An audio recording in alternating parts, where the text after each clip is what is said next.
Big game for the Blues at the weekend. They saw off City at home, but can they do the same to Chelsea? What are your three things to watch out for? Well, I think the first thing to look out for would be probably the first home debut of Nikica Jelavic, the new striker from Rangers. Obviously he scored quite a few goals up there, but coming down to England it's a lot more difficult than it is playing up in Scotland, so it'll be interesting to see how he does. But he's a Croatia international, so you'd assume he's got the technique. It's just a matter of getting the pace and the strength of the Premier League. But you know, from all reports it suggests he should do okay, you know, and Everton will be hoping that he's the striker that they've been looking for quite some time. It's quite ironic really that Everton have been desperate for this striker for ages, and then suddenly Dennis Strakowalski starts playing well and Victor Anicevic starts coming up with some Premier League goals, so you know, David Moyes will be complaining with that, and also it gives him a bit of a chance maybe to bed Jelavic in, doesn't have to put too much pressure on him to start off with.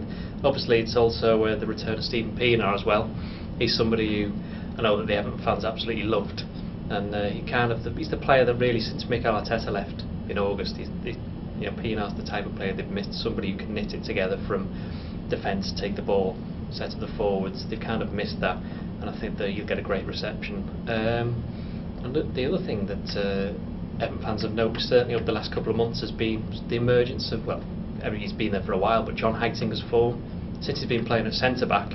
You know, he was alongside, I think it was Phil Jagielka, I think, or it could have been Sylvain Distin, but when Jagielka got injured he was alongside Distin, and then Distin went out and he was alongside Shane Duffy for a bit, then Tony Hibbert, now Distin's back, and it seems that Heitinga, although he's a Dutch international and that's where he plays, and he said this week that centre-back's his preferred position, and that's where he would like to play, but it's going to be a tough game against Chelsea. I mean, Everton have won the last two home Premier League games against Chelsea, but they are the only two games they've won in the last 31 meetings between the teams, so that kind of tells you what they're up against. But you know, Chelsea aren't particularly, you know, they might be fourth, but they're not the Chelsea of the last few years, so I think Everton, certainly after the City game, they'll fancy the chances.